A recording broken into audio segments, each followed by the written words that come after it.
Esto es DW Noticias. Desde Berlín, el ejército de Israel finaliza su operativo militar en la localidad de Jenin. A su paso quedan las ruinas tras 2 días de bombardeos con drones e incursiones armadas. Al menos 12 palestinos murieron. La violencia en la zona está lejos de cesar, mientras Israel reporta nuevos lanzamientos de cohetes desde la Franja de Gaza. Estos son nuestros titulares. El campo de refugiados en Jenin quedó completamente destruido tras los ataques del ejército israelí, la intervención más extensa en la Cisjordania ocupada en 20 años. El primer ministro israelí ya advirtió que no será la última incursión. Además, Rusia y Ucrania se acusan mutuamente de planificar un ataque contra la central de energía nuclear de Zaporilla.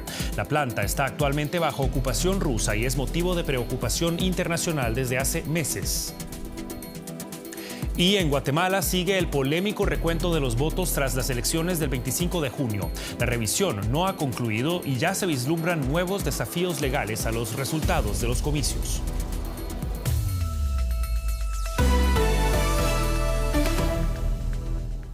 Los saluda Javier Arguedas. Gracias por informarse con nosotros.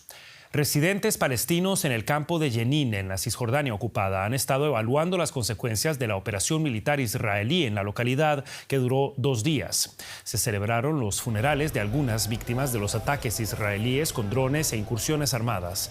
Al menos 12 palestinos fueron asesinados, miles desplazados y un soldado israelí también perdió la vida. Israel desplegó bulldozers blindados y cientos de tropas en su mayor misión en el territorio en años. El ejecutivo de Benjamín Netanyahu afirma que sus fuerzas infligieron graves daños a grupos militantes que operaban desde el campo de refugiados de Jenin. Además, el gobierno israelí afirma que está preparado para lanzar más operaciones de este tipo en el futuro. Rebuscando entre los escombros después de 2 días de conflicto. Este campamento en Jenin es el hogar de miles de refugiados palestinos. Pero Israel asegura que también hay militantes palestinos. El lunes, el ejército israelí inició ataques aéreos contra el campamento. Con la irrupción de los soldados israelíes, las calles se tornaron un campo de batalla. Hombres jóvenes palestinos como estos se toman la lucha como algo personal, mientras esperan el paso de los soldados israelíes. Salva tras salva de gases lacrimógenos disparadas por el ejército israelí. Algunas caen en los terrenos del hospital gubernamental, refugio de quienes intentan escapar de la violencia. Primero que todo, somos todos palestinos de los alrededores del campo de Jenin y vinimos al hospital, el refugio de todos en Jenin. Vinimos a mostrar nuestro apoyo al pueblo de Jenin. Y nuestro equipo se vio enredado en el fuego cruzado.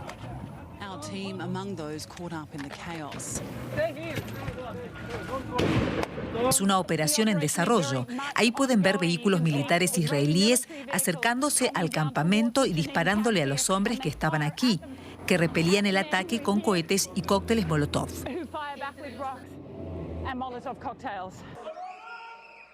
Miles de palestinos huyeron del campo en medio de lo que Israel describe como una operación contra el terrorismo. Entre ellos está Fátima, nacida y crecida allí. El campo. Ya no hay campo. Las calles están destruidas, las puertas rotas y las casas demolidas o bombardeadas. ¿Qué más puedo decir? Ya ni sé qué decir. La situación es dramática aquí, dentro del campo.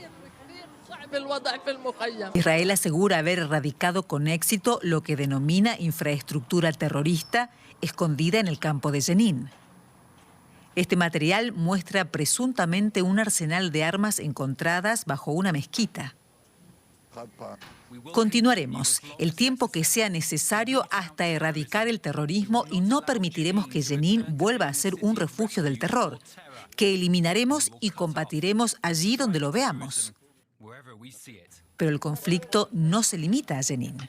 La violencia se ha contagiado a otras zonas. En Tel Aviv, un atacante palestino estrelló un automóvil contra un grupo de personas antes de bajarse del vehículo y apuñalar a otras. El grupo islamista Hamás elogió el ataque, relacionándolo con el asalto israelí a Jenin. Israel afirmó que el martes en la noche interceptó 5 misiles lanzados desde la Franja de Gaza, zona controlada por Hamás. El ejército israelí respondió con ataques aéreos contra objetivos de Hamás. Aunque, entre tanto, el ejército haya comenzado la retirada de sus efectivos del campo de Jenin, nada apunta a un fin de las hostilidades. Y en otro de nuestros titulares, Rusia y Ucrania se recriminan mutuamente planificar un ataque contra la planta de energía atómica más grande de Europa. Hablamos de la central nuclear de Zaporilla, en el sureste de Ucrania. El Kremlin asegura que está tomando medidas para contrarrestar la amenaza de sabotaje en la planta y advierte que el ataque tendría consecuencias devastadoras. Ucrania, por su parte, acusa a las fuerzas de ocupación rusas, que tienen actualmente el control de la planta, de haber colocado explosivos en sus inmediaciones. Ninguno ha presentado pruebas que respalden sus afirmaciones. Un día como cualquier otro para la población de Zaporilla. Mientras Kiev y Moscú intercambian recriminaciones, su vida cotidiana continúa. Hace 16 meses, las fuerzas rusas capturaron la planta nuclear más grande de Europa, a 55 kilómetros de distancia. Desde entonces, ha sido motivo de gran preocupación. Después de tanto tiempo, quienes aún viven aquí ven la amenaza potencial frente a su puerta con calma y estoicismo, pero están dispuestos a oír si sucede lo peor. Personalmente no creo que la hagan estallar, y si hacen algo será un ataque terrorista para asustar a la gente, pero no creo que haya una fuga de radiación. Sí, supongo que esto representa una amenaza para mi familia. No sé qué tan grave puede ser, pero es un peligro. Recuerdo Chernóbil. Tengo una mochila lista con ropa por si tuviera que salir con lo puesto. Medicamentos y documentos siempre los llevo encima. También agua y algunas mascarillas. Eso es todo. El presidente ucraniano Volodymyr Zelensky dijo que las acciones rusas en la central son una amenaza global y pidió a la comunidad internacional que tome medidas.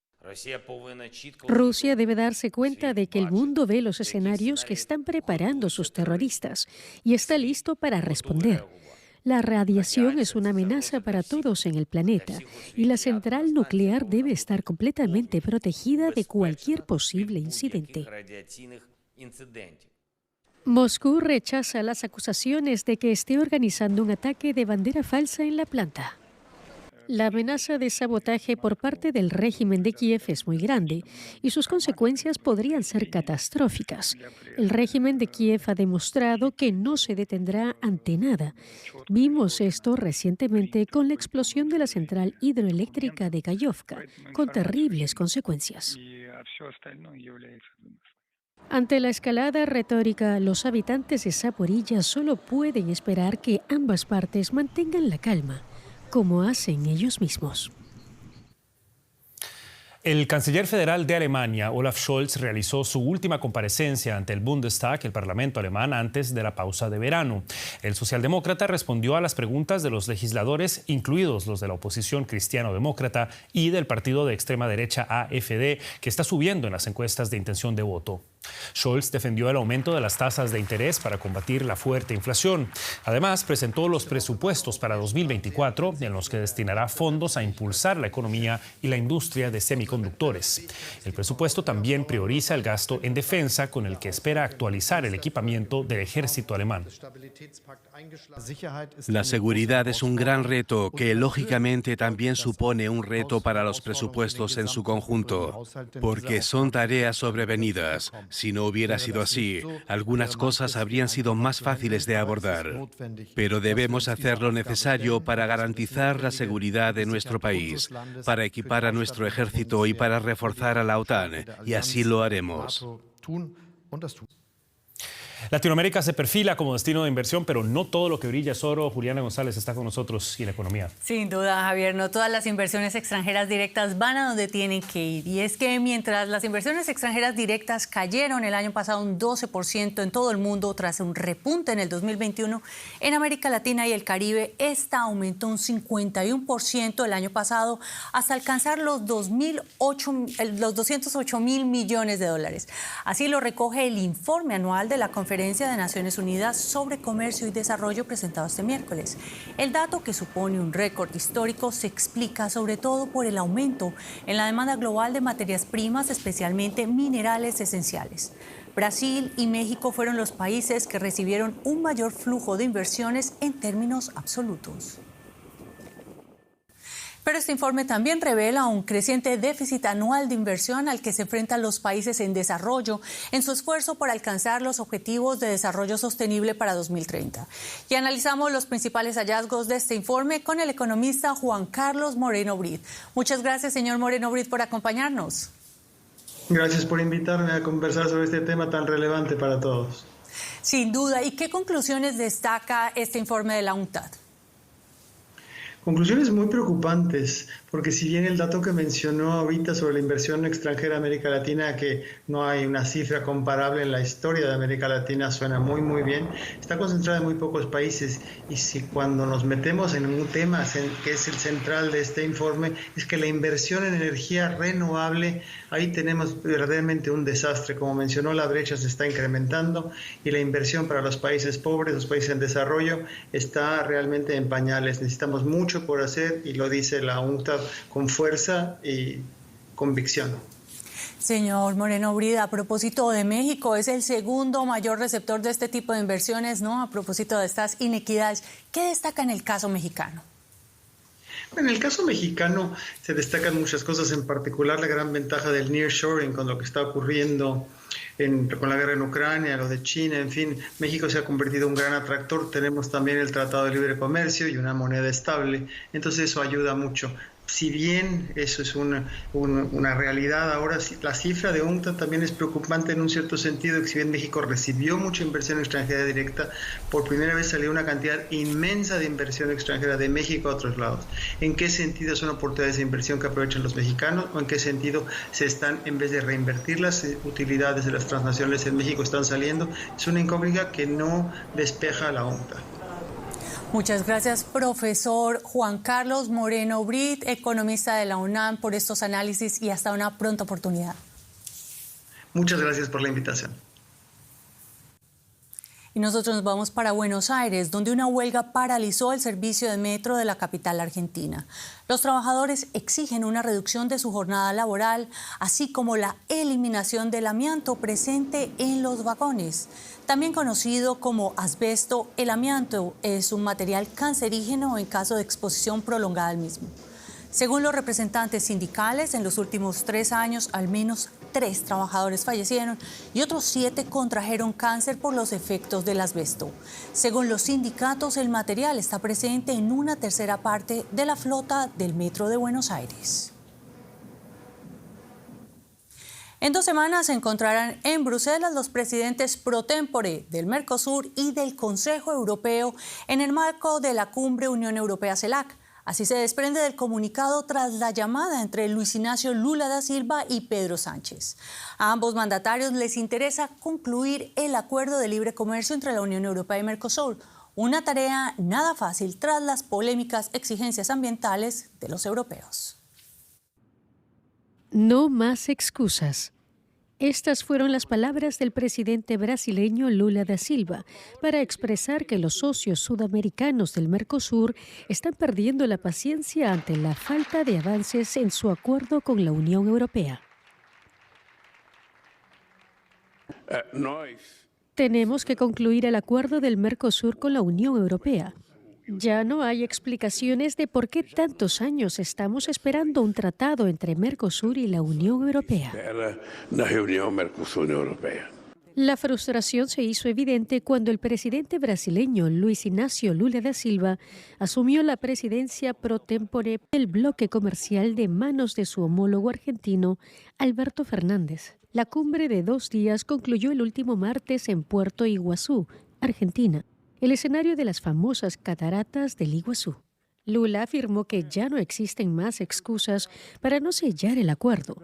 Para su homólogo argentino, Alberto Fernández, la culpa es de los europeos. Las dificultades para avanzar han sido producto de la falta de consenso o vocación de trabajo por parte de los países europeos, no por parte de los miembros del Mercosur.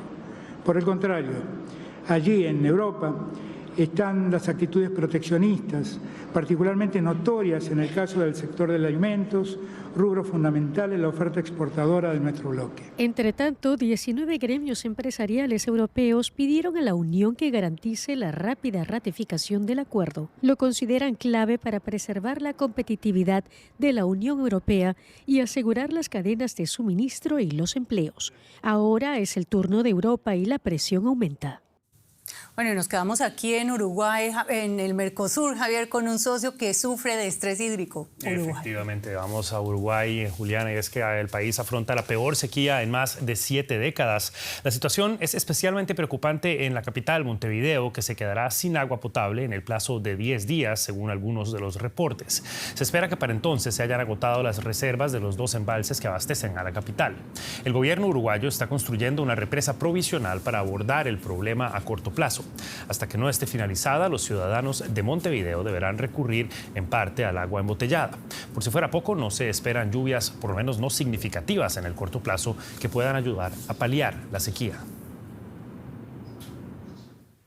El periodista Guillermo Garat se encuentra en Montevideo para brindarnos más detalles de esta noticia en desarrollo. ¿Qué tal? Muchísimas gracias por estar con nosotros. El secretario de la Presidencia de Uruguay afirmó que la calidad del agua es satisfactoria y que se trabaja en garantizar el abastecimiento para la población. ¿Qué tan grave es entonces la situación que se vive, sobre todo en Montevideo? La situación es muy grave, bastante triste y preocupante, a pesar de lo que ha dicho el secretario de Presidencia, Álvaro Delgado. Recordemos el principio de este asunto. El río Santa Lucía es el que abastece agua potable a Montevideo y la zona metropolitana, y hace ya por lo menos 4 meses que presenta un estado muy deficitario en cuanto a su caudal. En los últimos 2 meses el caudal ha sido tan bajo que el agua que se bombea del río de la Plata del río Santa Lucía viene del río de la Plata, afecta directamente la calidad, sobre todo en cuanto a cloruro y a sodio fundamentalmente, que triplican en este momento los valores de la norma uruguaya de agua potable aprobada en 2011, triplican el valor permitido máximo. Entonces esto ha ocasionado que gran parte de la población deba utilizar agua embotellada para cocinar, para tomar por supuesto, pero también ha generado estrés en algunas industrias de la construcción, que dice que, por ejemplo, el armado de cemento es difícil de conseguir con esta agua. También la industria alimenticia ha tenido que tomar precauciones, y así muchísima gente. Y por supuesto que en los barrios más carenciados es allí también donde se concentran muchísimas dificultades, porque el acceso al agua es mucho más caro, es mucho más oneroso para esas familias que para otras familias. Entonces hay múltiples problemas. Múltiples problemas, y la pregunta, por supuesto, es si se podrían haber evitado, por lo menos en este nivel. Hablando de la respuesta del gobierno, ¿había medidas de prevención suficientes y las habrá también para el futuro? Bueno, Uruguay lo que está mostrando en este momento es que no tenía previsto una situación como esta, no tenía previstos los mecanismos para enfrentar esta crisis, y eso es lo que está quedando de manifiesto. En los últimos días, por ejemplo, el expresidente José Mujica también dijo, bueno, esto es una culpa compartida, porque este problema tiene 4 meses, esta sequía severísima que también ha afectado al agro. Digamos, las precauciones no se tomaron muchísimo antes, ¿no? Y en este momento el gobierno, bueno, como bien decían ustedes, está tratando de hacer algunas represas, algunos embalses en ríos que son tributarios de Santa Lucía, para tratar de paliar esta situación que sinceramente no parece tener un final pronto, porque y así lo dice el gobierno, es que llueva, y las previsiones de lluvias no son buenas. Habitualmente en Uruguay junio y julio son los meses donde llueve menos, y los pronósticos climatológicos no prevén lluvias para el próximo tiempo. Era el reporte del periodista Guillermo Garat desde Montevideo ante la grave crisis de agua que vive Uruguay. Muchísimas gracias, Guillermo. Hasta una próxima ocasión. Gracias a ustedes. Seguimos en Latinoamérica. Guatemala continúa este miércoles con la revisión de los resultados de las elecciones generales celebradas el pasado 25 de junio. La medida fue ordenada el sábado en una decisión polémica por parte del máximo tribunal del país, la Corte de Constitucionalidad. Se trata de un hecho sin precedentes desde el establecimiento de los comicios democráticos en Guatemala en 1986. En este galpón se está decidiendo el futuro de la segunda vuelta electoral en Guatemala. Aquí se realiza la revisión de las papeletas impugnadas. 9 de los 22 partidos que participaron en los comicios exigieron el procedimiento, ya que alegan incoherencias. Los representantes de los partidos que impugnan los resultados argumentan que los partidos ganadores utilizaron copias de las papeletas originales para acreditar votos a favor en la página web utilizada como sistema de conteo preliminar. Ahora es el Tribunal Supremo Electoral el que deberá responder a las acusaciones. Sin embargo, sobre la máxima autoridad en materia electoral se cierne un manto de desconfianza después de que vetara en los comicios a 2 candidatos opositores al gobierno con claras posibilidades. Lo que tenemos claro es que la consigna del partido oficial, apoyado por partidos satélites del oficialismo, es de que logren abrir la mayor cantidad de cajas que les permitan declarar la nulidad del proceso electoral para que se vuelva a repetir un proceso. Por ahí creo que van. Esa es la percepción que tengo. Entre los partidos que impugnan los resultados está el Partido Valor del actual presidente Alejandro Giammattei. No estamos pidiendo eso. Estamos pidiendo que el proceso electoral que se llevó a cabo se respete y la voluntad popular de la gente se respete. Pero no se puede garantizar eso si existen errores y existen incongruencias que son razonables. Y por eso pues se emitió el amparo y ahí está el producto, la resolución. La ganadora de los comicios presidenciales del 25 de junio fue la ex primera dama Sandra Torres Casanova, de la Unidad Nacional de la Esperanza, seguida del académico Bernardo Arévalo de León, de la agrupación socialdemócrata Semilla, que sorpresivamente entró a la segunda vuelta tras arrasar en las zonas urbanas. El balotaje, que debería definir la presidencia de Guatemala para el periodo 2024 a 2028, está programado para el próximo 20 de agosto. Escocia celebró la coronación del rey Carlos III con una gran procesión y con una misa de acción de gracias en la Catedral de San Gil, en Edimburgo, donde se le entregaron joyas de la corona escocesa portadas por la reina María de Escocia en 1543. Sin embargo, no todos se unieron a las celebraciones. A su llegada a la catedral, Carlos fue recibido con música ceremonial, pero también con cánticos que decían «No es mi rey» por parte de manifestantes antimonárquicos. La corona, el cetro y la espada. Los llamados honores de Escocia entregados al nuevo monarca. Por lo que simboliza esta corona, juramos nuestra lealtad. Al recibir esta corona, así lo prometo con la ayuda de Dios. Un desfile real histórico en Edimburgo que ejemplifica la autoridad del rey Carlos en Escocia. La coronación afianza a Carlos no solo como rey de Inglaterra, sino de todo el Reino Unido. Grandes multitudes se reunieron en la Royal Mile para poder ver al rey y a la reina.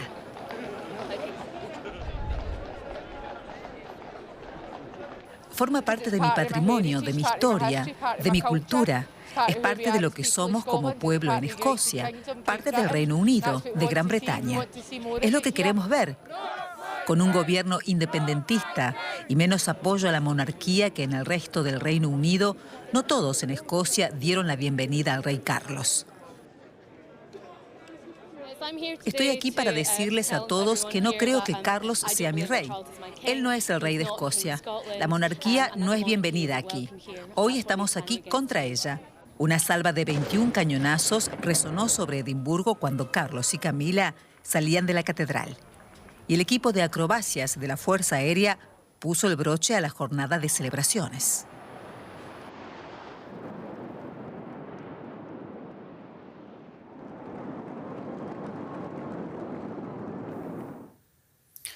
Y antes de irnos, esta noche los amantes del espacio pudieron presenciar un momento histórico. El Ariane 5 despegó por última vez en el vuelo VA261 desde el puerto espacial de la Agencia Espacial Europea en la Guayana Francesa. Es el fin de una era para un vehículo de lanzamiento que impulsó el desarrollo de la industria espacial europea. Ariane 5, el legendario cohete de la Agencia Espacial Europea durante más de 2 décadas. Tras algunas fallas iniciales en los 90, se convirtió en uno de los lanzadores más confiables. Este vuelo final, que llevará 2 satélites, uno francés y otro alemán, será su misión 117. Las anteriores incluyeron expediciones científicas pioneras, como el lanzamiento que llevó la sonda espacial Rosetta, que logró aterrizar por primera vez en un cometa. O la misión Bepi Colombo, un viaje de 7 años a Mercurio. Sus satélites entrarán en órbita estable alrededor del planeta más cercano al Sol a finales de 2025.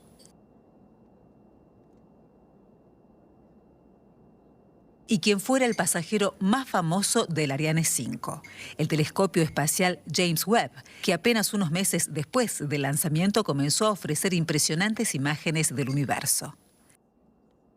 El Ariane 6 reemplazará al Ariane 5 como el cohete europeo de carga pesada. Su nuevo diseño le permitirá transportar más de 20.000 kilos a la órbita terrestre baja y la mitad de esa carga a órbitas geoestacionarias más altas, a un costo significativamente menor. Sin embargo, su desarrollo ha sufrido retrasos y aún no está claro cuándo despegará Ariane 6 por primera vez.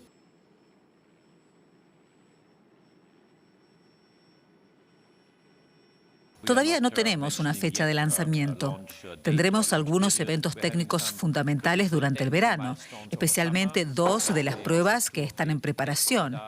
Y estas 2 pruebas definirán y determinarán el proceso para que el lanzador Ariane 6 esté en la plataforma de salida para su vuelo inaugural.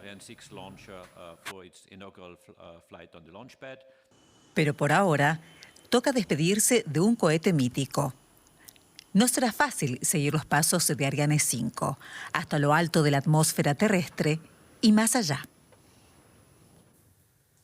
Y con esto despedimos la presente edición de DW Noticias. Recuerden que pueden mantenerse al tanto de la actualidad en nuestro sitio en internet dw.com o buscarnos en nuestras redes sociales buscando DW Español. Los acompañó Javier Arguedas junto a todo el equipo de la redacción en español de DW Noticias. Hasta una próxima ocasión y que la pasen bien.